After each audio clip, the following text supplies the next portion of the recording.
খায়া পয়সা থাকি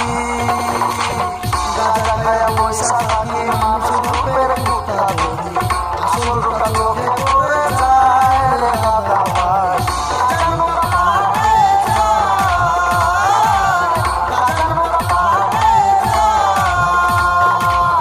একজনের জীব ঠিকানা